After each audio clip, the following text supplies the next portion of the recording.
Right, so sit rep on the big whirlpool. Oh yeah, my pie. It now fully works. Now it is actually heating, and there's no doubt in my mind that it will at least get to 80 degrees. The outer door heat shield is pretty warm already, and it's been heating for well, it kicks in about 2 hours 2, so it's been heating for about 45 minutes.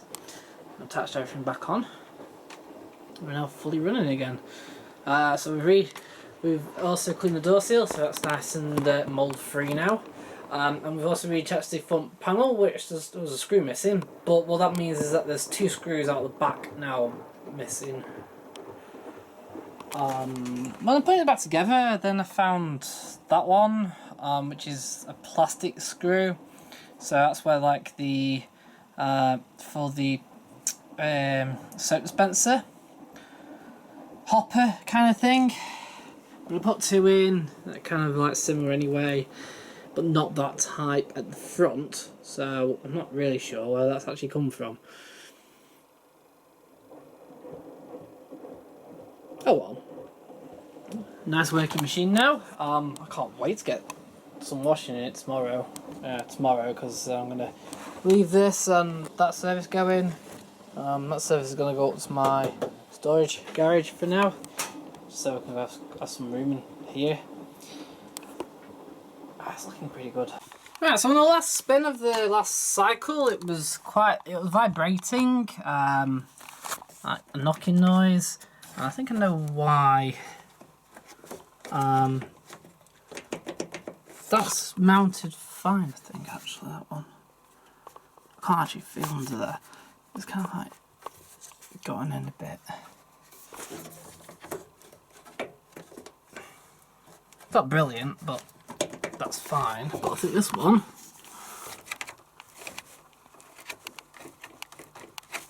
oh, it's fine.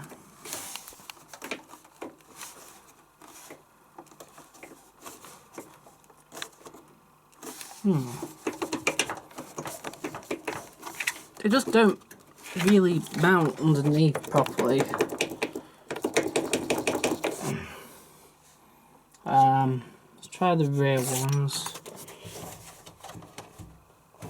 And you see, the rear ones are like proper fixed in.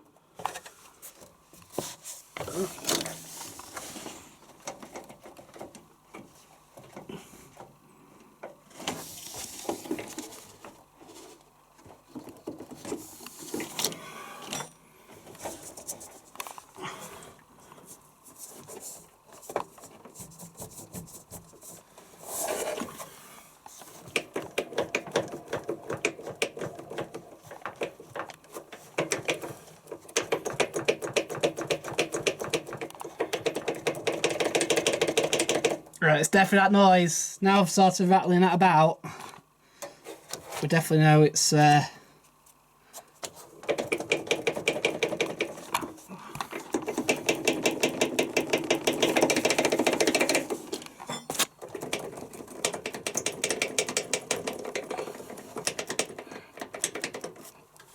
do you get to it? That's I don't think they're not snapped like I've got on other my other whirlpool, but I think the tabs have started to break. Might have broken one side.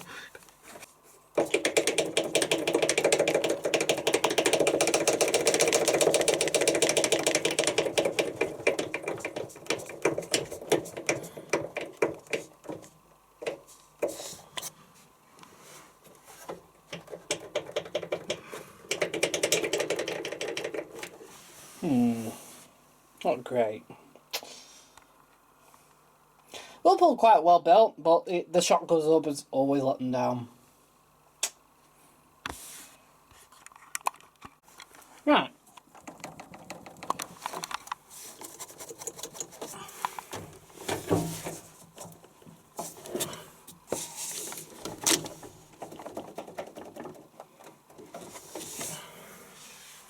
Cool.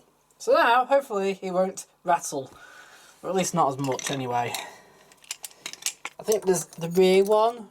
down there is maybe a little loose as well. But that back, this back one, right at the back, is completely fine.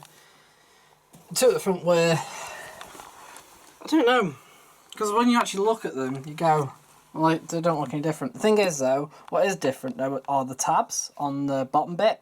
So the ones on the replacement ones are actually here, rather than the middle. And they work in the same way because there's little like metal stoppers. So what it does is like go into there instead. So it should work now without rattling. Right, so we've added our new dampers anyway, and we've taken the heat shield out. But I don't know how it works.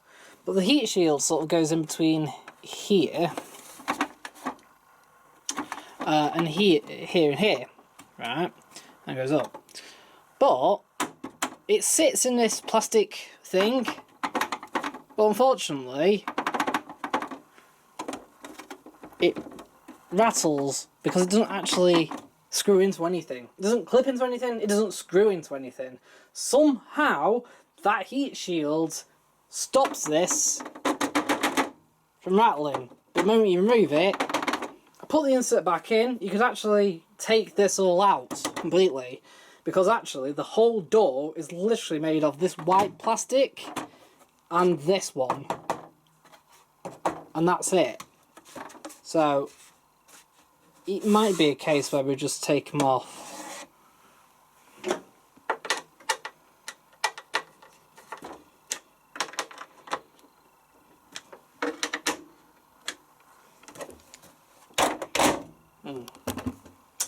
We'll see. But at least you're not getting that stupid reflection anymore. So we can see. Right, so we've got another WT965A. Right, so that I picked up off the street out for scrap. But hey, you should see my face when I saw it. So I picked it up simply because of what you can see before you. Now, it has obviously the silver door handle, silver door trim. The black's come off the Hotpoint, much like my own WT960, and the writing sort of come off the display at the top here. Not so bothered about that. And the buttons are slightly in here. That suggests that the bracket behind has snapped. Not too bad. But on the upside though, if you look at the front actual case, there's no rust. Hardly. I don't think there's any rust. No, that's all muck. The actual outer case is fine. So cosmetically, I actually just got it to swap over, and that's it. So anyway, it's obviously been thrown out for the simple reason that there's mould. No. Obviously it's been thrown out because the bearings are gone. Cool, so let's switch it on then. Right, so when we switch on, this display is way more brighter than the other one. Because if anyone remembers mine was very, very, very dim. This is how bright it should have been. Mine was dim, and then eventually broke. The one on my other WT965A that I got is also very dim, but it fully works. The only tiny little issue I have with this is that it will eventually break, because it's not doing it right now, but it does occasionally flicker here on this side. Just this side though. Not completely off, just sort of, it is dimming. Now whether it's a loose wire or maybe something's on the way out, I don't know. I'm not particularly bothered as such, obviously, so long as it runs, because I'll have a look after. I'm going to take the fascia on the other one is better condition than this, so I'm going to take the actual board, this board off, and put it on the other one, and that should actually resolve this issue as well. So everything should be resolved. There you go, it's starting to flash now. I was doing it then. Seriously.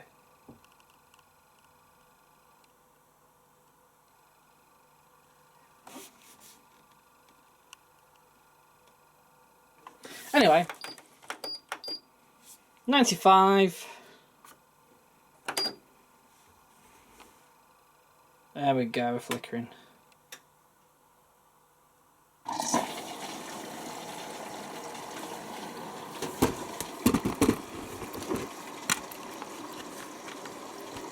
So yeah, the display flickers a bit.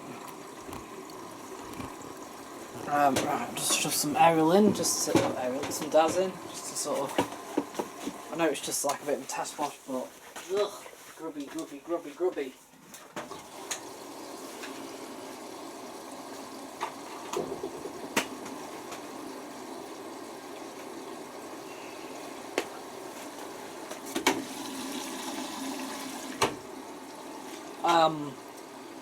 The power may go off at some point, possibly. If this trip's electric.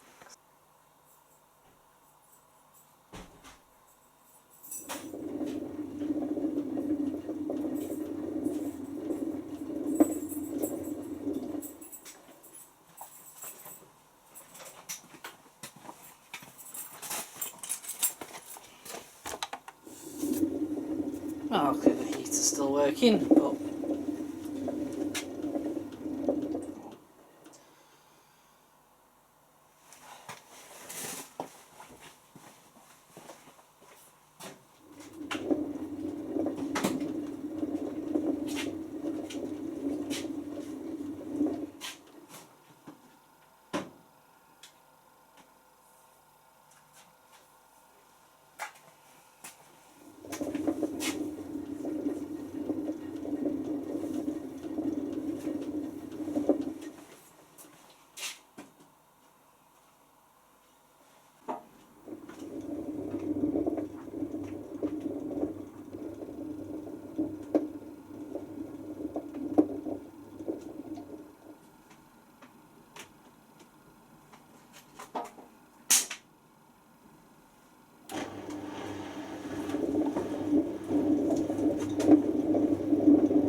right, so let's test this out. It came on straight away when I plugged it in then.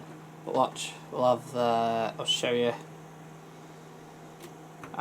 It's fine at the minute, but she says it does that flashing thing during the cycle sometimes.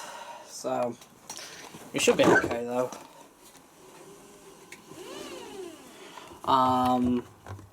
Another pound. Honestly, I have found about 12. Probably £12 worth of change in this because I've emptied the filter. I've actually taken the sump off a bit to get and I got like some euros out and some pound coin, lots of pound coins, absolutely brimmed. Then took the pump off and it was completely, pretty much jammed up. The pump's still going, but the whole chamber was practically filled with gunk. How it was still working, don't know how. It looks like no memo's been written. Or is that just a program PR3? Unless something has.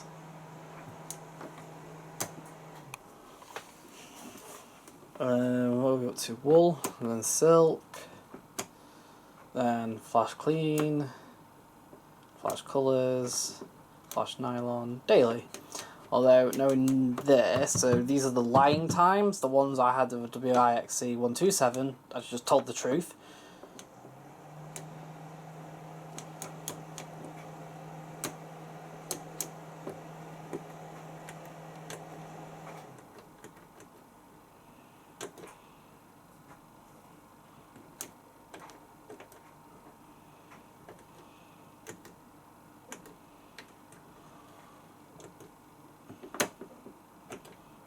Okay, I'm just pushing buttons here, literally. But it looks like everything works.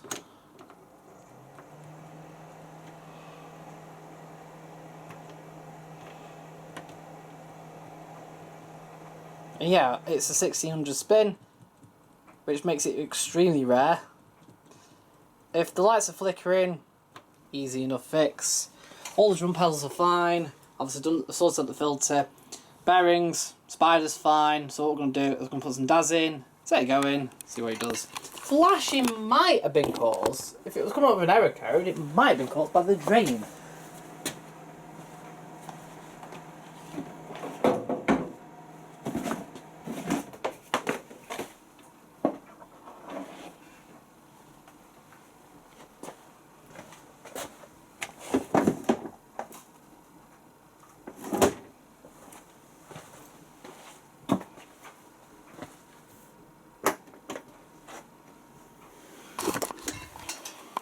Right, so just stuck on Cotton's 90, see what it does.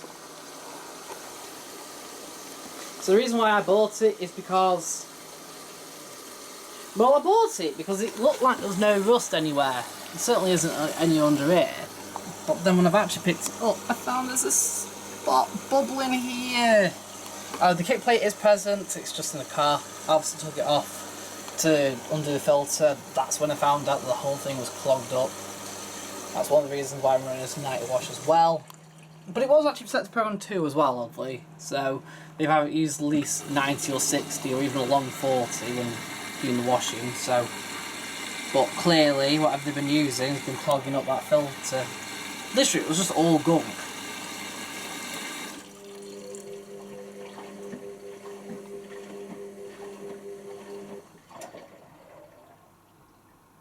Cool, so we'll let it continue then. There was a washer dryer version of this as well, weren't there? There isn't any around anymore. That's even rarer because that's the dry icon.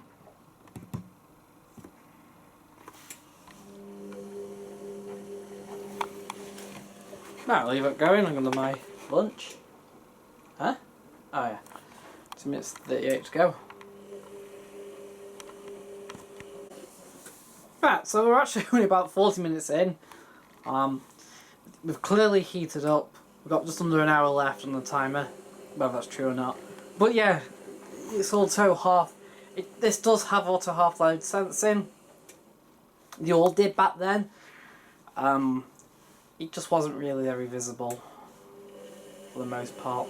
But anyway, yeah, we've dropped from 2.5 hours to 1 hour 40, which isn't bad. That made a bit longer, maybe an hour 50 actually. Because, no. I don't know. But yeah, we're fully heated up, near enough.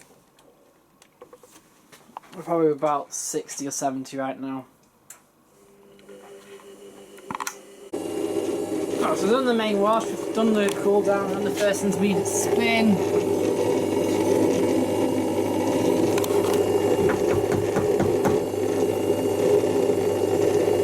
The pump is really rattling. Try a different pump actually. We're working quite good.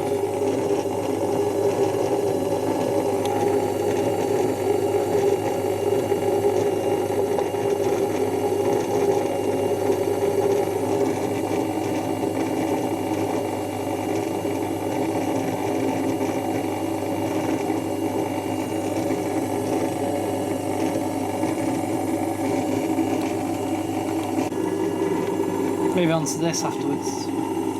the LG that apparently leaks from the black bit. This black bit. Yeah. Right, let's take a look at this LG then.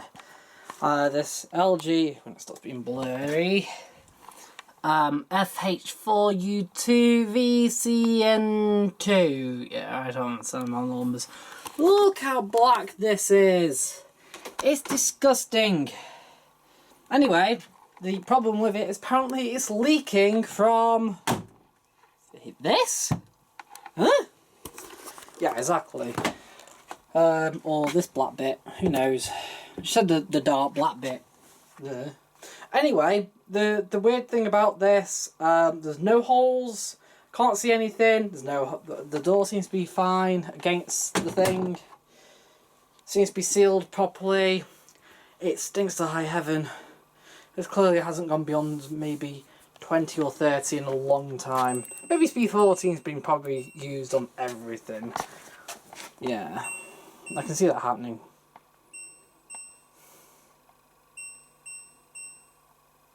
So, anyway, download the cycle.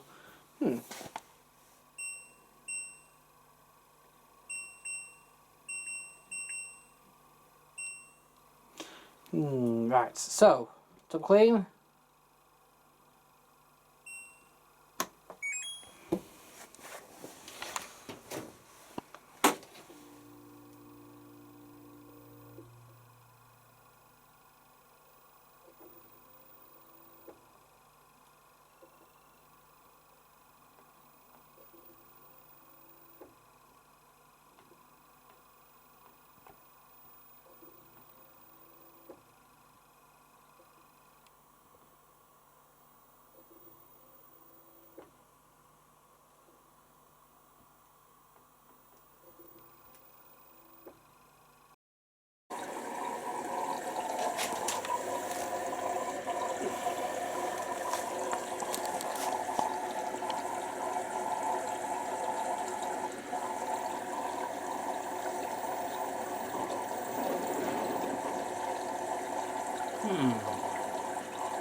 See any leaks yet?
That water is actually probably filthy.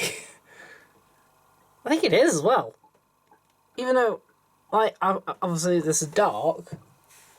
You see all the bits starting to float on it now. Ew. But, where's the leak?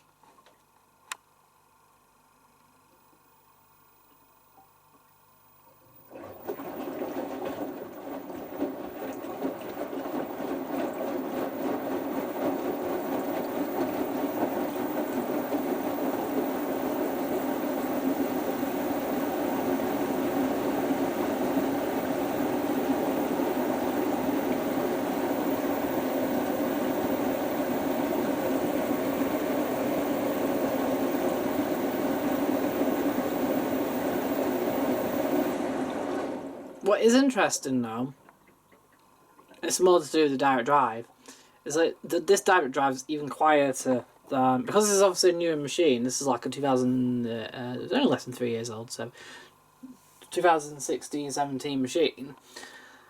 It must have had, they must have done something to the direct drive motor. It just sounds ever so slightly quieter and more digitalised.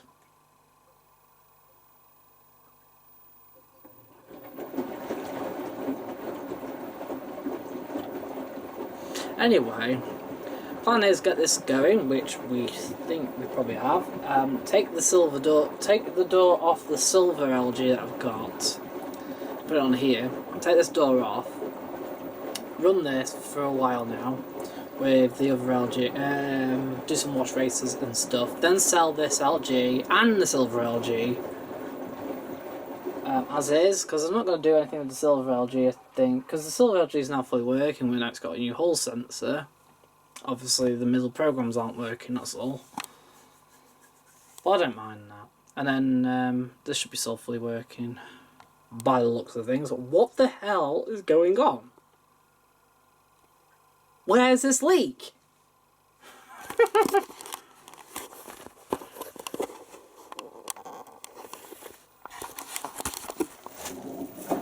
I'll just show you. So I'm just going to wipe all of this around here. It's just a few drips from changing the machine over. Right. So that's dry. Now we can see if any water starts appearing. And we're going on tub clean, which means the only thing I can think of now is that jet hasn't been on yet. Oh no, it hasn't got a jet though. Saying that. Oh no, I have a jet. So all LGs come with that jet hose, but not necessarily a jet. All steam. Yeah.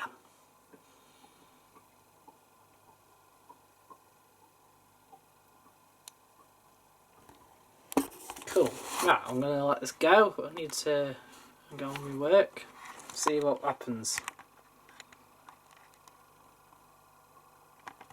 Right, so clearly it's drained fine. Heating up fine. Right, let's see if this works then. It's an indesit T2591. Apparently the cell says it still heats. The drum's just all peeling away, look. All the enamel. It's quite burnt actually. Around here. Filter is clear. There's a build up on the door course. It's the only annoying thing. Cool idea actually of having it. And then this is our dual exit. So we can have an exit out through the back or we can exit out through the front. It's full of fluff actually. Looks like it's not actually been cleaned that way, but obviously the filter's been cleaned. Got a high-low button.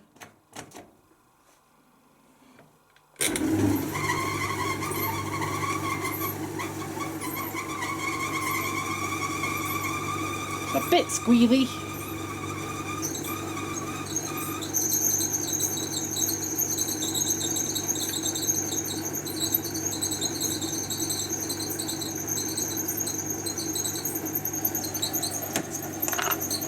It's heated alright.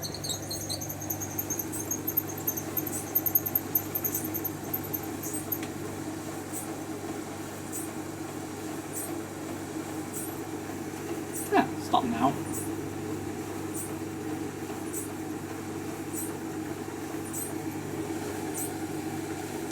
That is hot. Interestingly, it only takes 4 kilograms.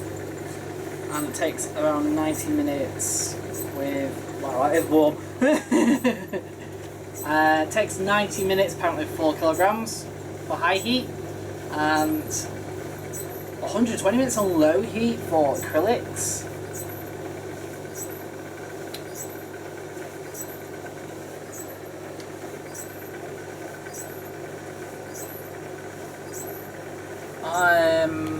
Just wait for the dial to click. When it's advanced, we'll advance it to cool, let it cool, and we're going to dig out some of the fluff first. I might take the top off actually, unplug it, just dig out some of the fluff and we'll get it going. And get all the fluff around here, because you can still see when it's in operation. It's a very weird way of seeing it in action. Cool.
I heard it go, but I'm not sure why.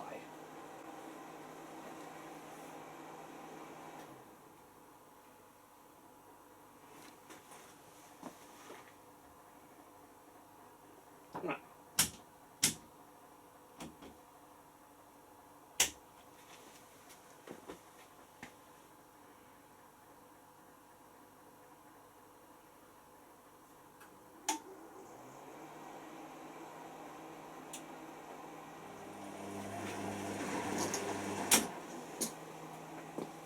Right, so it could be the candy itself, or it could be just this stupid.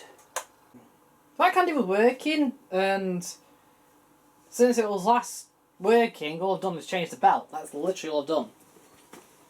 and now it's just decided to like give up. Right, this is my Miele W3985, which you've may have seen a clip of already. And the testing, well, this does obviously fully work, fully function. But anyway, I put it to one side, and I have managed to hack it. This is the hidden menu. So obviously in the hidden menu we've got factory default, language, time of day, water plus. Now these are generally the actual other options you can still select via the settings. So water plus is no different. We can have water plus, additional rental, water plus and additional rents.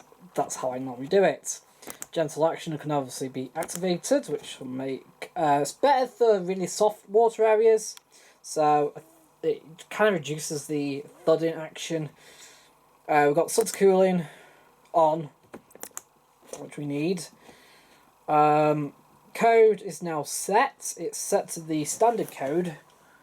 Temperature, obviously it's Celsius and Fahrenheit, depending on what you want.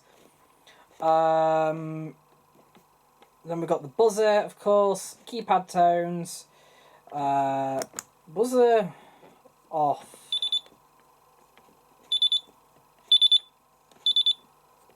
I'm going to keep on normal.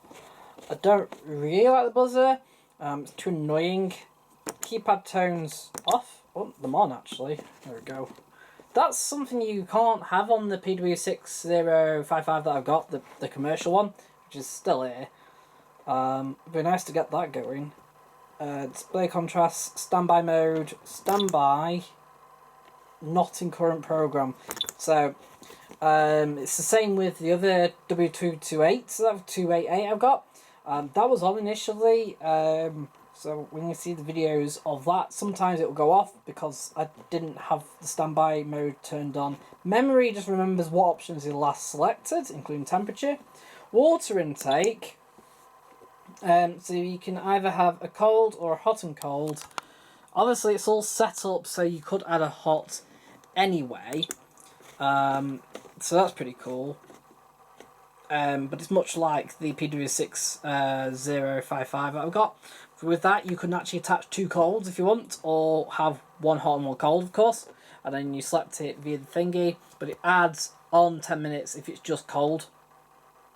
We've got max rinse level. It was on no, so I selected yes to see what it does. Not sure what it does, but it'll be cool to see what it does. Then we've got sense and control rinse, that's still switched on. Then maximum spin speed. Ta-da! Yep. Now it's preset at 1800. Literally, you can have it preset to just 1200 RPM. That'd be good if you really want to like save the bearings. Ideally, I think no more than 1600 RPM is fine for most things. Also, what's bizarre about this is if you select quick wash, no, if you select cottons via the actual program menu, you will preset to 1600, but if you select cottons via the button, it will select 1800. But anyway, we selected 2000 because why not? Obviously, I'll be only using 2000 RPM a handful of times. To be honest, it'd probably reduced to 1800 during other races, etc.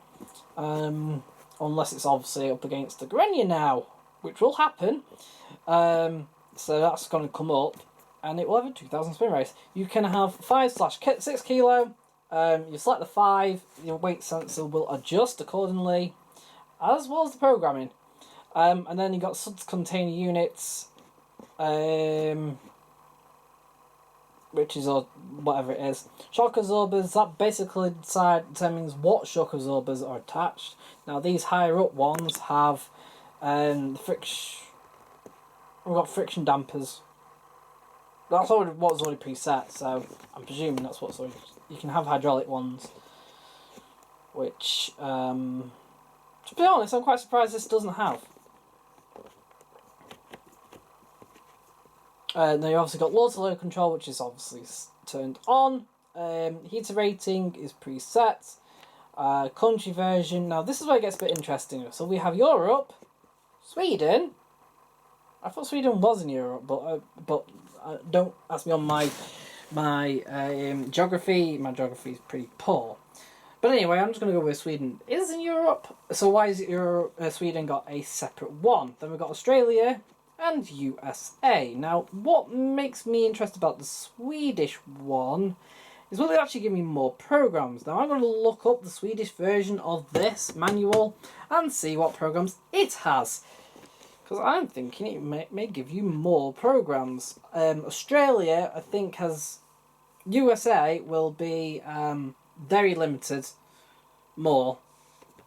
Australia will be changed as well. So everything's sort of pre-programmed in. Just a case of like changing it over. And then we've got this last one and it says allergy. So you can switch allergy mode on. Bit of an interesting one, that. Right. Back. Now, so we've gone back now. If I go to settings, there we go. So it should give me pretty much everything. But if I want to go... Oh no, I selected code. So the code is a lock, it's a program lock. It's preset to how it normally is.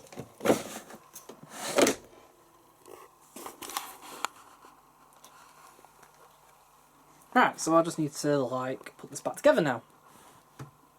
Looking pretty cool, that's for sure. Hey, we're making our way back down here. Oh, look at this, because I'm pretty sure the brushes need doing. Now, what's really interesting is this little LED. Now that little LED is important. You see, when it's connected up at any point, that LED is lit. Now, if I unplug this, the LED stays on. Now, over a period of time, can we start to flicker? Now, what happens is, to avoid electrocution or electric shock, this basically runs off the capacitor, since the capacitor contains around 400 volts. This black thing here. So if I were to start messing around with these right now, there is a possibility I could get electrocuted. But when that light stops flashing, you can then touch everything and you'll be fine. Just a little thing there for you. And we've got this thing at the back. It doesn't really do... I don't know what it does. It looks like a little programming card thing. So you come along, put your card in. You know, for the miele engineers. More interesting is there's two mains filters. Which is a bit unusual. I've never seen that before. While... There's obviously the cold. That's the diverter. It's nearly gone out. This is the pressure hose. Obviously it's attached straight to the board. Dyson and I say Viesel, but Viesel has their own little chip with it, so it goes into it and has a little board on it itself. This is the manual. So oddly enough, I have to look at this because looking on the commercial service service book, it doesn't actually show you any wiring diagrams, which is really annoying. But luckily it was inside the machine. Right, so we've gone out, so we can now put this back in. Cool. Cool, so now we've got a 2000 spin machine. Nice to see it in action. Yeah, so obviously we've got max level rinse kind of thing, so it'll be interesting to see what happens with that. I've kind of selected that simply because we are in a soft